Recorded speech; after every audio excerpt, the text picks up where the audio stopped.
सास ने की बहू की शिकायत बहू के पापा से। ये कहानी एक छोटे से कस्बे में रहने वाले परिवार की है। ये परिवार एक संयुक्त परिवार है जिसमें सास, ससुर, बेटा, बहू और 2 छोटे बच्चे रहते हैं। कहानी की शुरुआत होती है एक सुबह से, जब सास शकुंतला देवी अपनी बहू प्रिया से परेशान होकर एक फैसला करती हैं।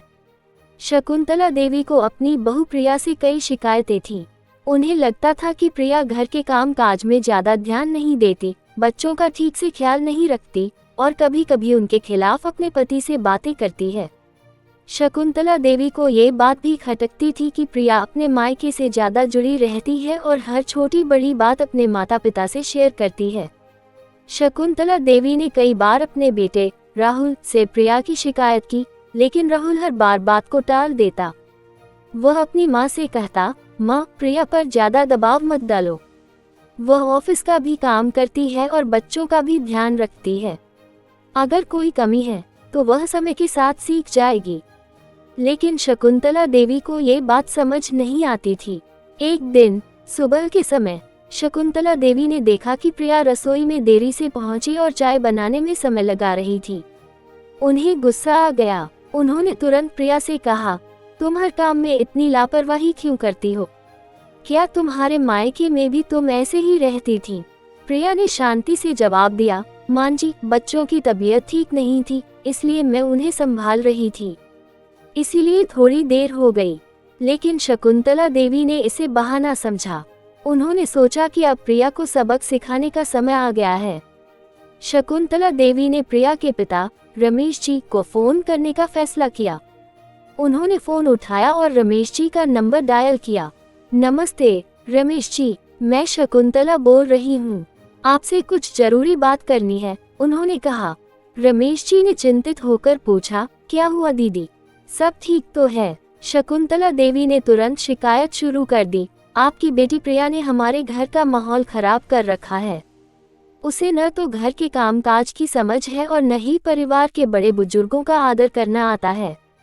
मैं अब और बर्दाश्त नहीं कर सकती, आपको अपनी बेटी को समझाना पड़ेगा। रमेश जी ने शांत स्वर में कहा, दीदी, प्रिया मेरी बेटी है और मुझे उस पर पूरा विश्वास है, लेकिन अगर आप कह रही हैं तो मैं उससे बात करूंगा, आप चिंता न करें। कुछ दिनों बाद रमेश जी अपने दामाद राहुल और बेटी प्रिया से मिलने उनके घर आए। उन्होंने सबसे पहले शकुंतला देवी से बात की।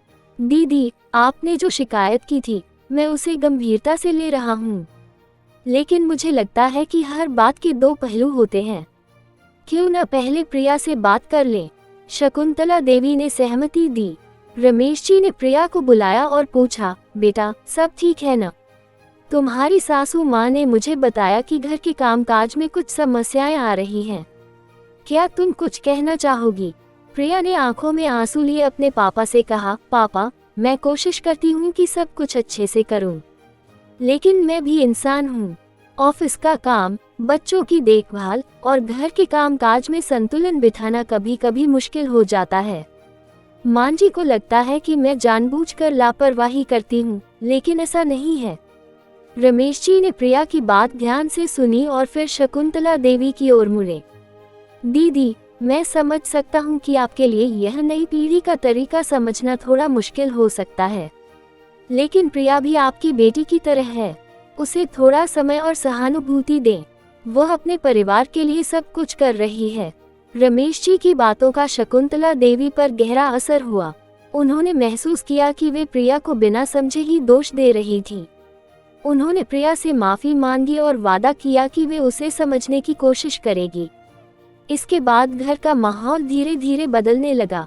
शकुंतला देवी ने प्रिया को अपनी बेटी की तरह अपनाना शुरू कर दिया और प्रिया ने भी घर के कामकाज में बेहतर तालमेल बैठाया। ये कहानी इस बात का उदाहरण है कि परिवार के छोटे मोटे मतभेद बातचीत और समझदारी से हल किए जा सकते हैं। सास बहू का रिश्ता प्यार और भरोसे पर आधारित होना चाहिए और परिवार के बाकी सदस्यों को इसमें सहयोग करना चाहिए।